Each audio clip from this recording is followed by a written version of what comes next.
अपने जन्म से लेकर के अब तक इजराइल ने बहुत सारी जंगें लड़ी, आज भी एक जंग लड़ रहा है, लेकिन स्टिल वो एक महाशक्ति बना हुआ है। उसकी अर्थव्यवस्था पर जंगों का वैसा इम्पैक्ट क्यों नहीं पड़ता जो बाकी सारे सामान्य देशों पर पड़ता है। इजराइल की पर कैपिटा जीडीपी $32,000 है, जो कि उसके आसपास के पड़ोसियों को मिला भी दे, स्टिल ये आंकड़ा सबसे ज़्यादा है। वो क्या कारण है जो इजराइल की अर्थव्यवस्था को स्टेबल बनाते हैं, आइए जानते हैं इस वीडियो में। पहला, कंसिस्टेंट यूएस सपोर्ट। 1960 से इजराइल को कंसिस्टेंट यूएस सपोर्ट मिलते आया है, चाहे वो इकोनॉमिक सपोर्ट की फॉर्म में हो, जिसमें 1960 से लेकर अब तक $209 बिलियन यूएस ट्रांसफ़र कर चुका है, जिसके हेल्प से ना सिर्फ इकोनॉमिक स्थिरता बनी रहती है बल्कि डिफेंस मॉडर्नाइजेशन में भी हेल्प मिलती है इजराइल को। दूसरा है डिप्लोमेटिक असिस्टेंस, जिसके तहत यूएन सैंक्शन से इजराइल को कंसिस्टेंटली यूएस बचाता है। तभी तो गाजा में किए गए ह्यूमन राइट वायलेशन के बाद भी यूएन के सैंक्शंस इजराइल को टच भी नहीं कर सके। दूसरा, attracting foreign investment. Western aligned country होने के कारण इजराइल की लोकतांत्रिक छवि काफ़ी मजबूत है दुनिया के स्तर पर, जिसके कारण अलग अलग कंट्रीज इजराइल में इन्वेस्ट करने के लिए आगे आती हैं। तीसरा, अट्रैक्टिंग फॉरेन इन्वेस्टमेंट।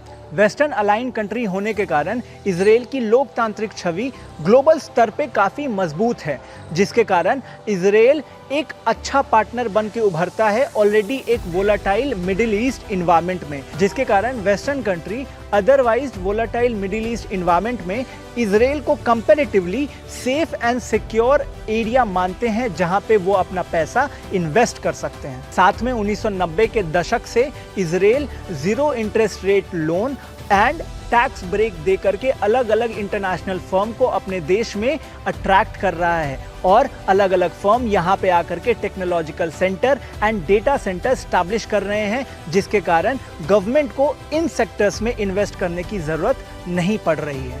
अपने जन्म के शुरुआती साल में ही इजराइल ने जंग देखी थी, हैवी वॉर्स देखे थे, जिसके कारण इजराइल को ये समझ में आ गया था कि जब तक वो डिफेंस को सेंट्रल पॉइंट अपने इकोनॉमी का नहीं बनाएगा, तब तक वो उस हॉस्टाइल इन्वायरमेंट में ज़्यादा दिन सरवाइव नहीं कर सकता। इसीलिए आज वर्ल्ड की टॉप 40 डिफेंस सेक्टर कंपनीज में 3 इजराइल की हैं और इजराइल का डिफेंस सेक्टर $15 बिलियन का है और साथ ही साथ साइबर सिक्योरिटी प्रोडक्ट्स के एक्सपोर्ट में $10 बिलियन का शेयर इजराइल का है, जिससे हमें ये समझ में आ रहा है कि इजराइल की इकोनॉमी कितनी ज़्यादा डिफेंस एक्सपोर्ट्स पर निर्भर करती है। Last but not the least, compulsory military service. ये थोड़ा कंट्रोवर्शियल पॉइंट है और अलग अलग लोगों की अलग अलग राय हो सकती है, लेकिन इसमें कोई दो राय नहीं है कि मिलिट्री ट्रेनिंग आप में leadership, discipline and team work instil करती ही है, साथ ही साथ हाईटेक टेक्नोलॉजी के बारे में और साइबर सिक्योरिटी के टेक्नोलॉजी के बारे में आपको हैंड्स ऑन एक्सपीरियंस भी देती है। बाद में वो लोग जो सिविलियन वर्कफोर्स ज्वाइन करते हैं, वो अपने साथ इस टेक्नोलॉजी का एक्सपीरियंस और एक्सपर्टीज साथ में लाते हैं, fuelling industry and helping GDP to grow further. Israel उन देशों का पोस्टर बॉय बन के उभरा है जिसके आसपास हॉस्टिलिटी भले हो, लेकिन उसने अपने पॉलिसी मेकिंग एंड इम्प्लीमेंटेशन से इंश्योर किया है कि उसकी इकोनॉमी बनी रहे, सधी रहे और स्टेबल रहे। लेकिन हालांकि कुछ रीसेंट रिपोर्ट्स की माने तो इजराइल की इकोनॉमी में प्रेजेंटली कुछ क्रैक्स हमें देखने को मिल रहे हैं due to aggravated conflict between Israel, Hamas and overall involvement of Iran.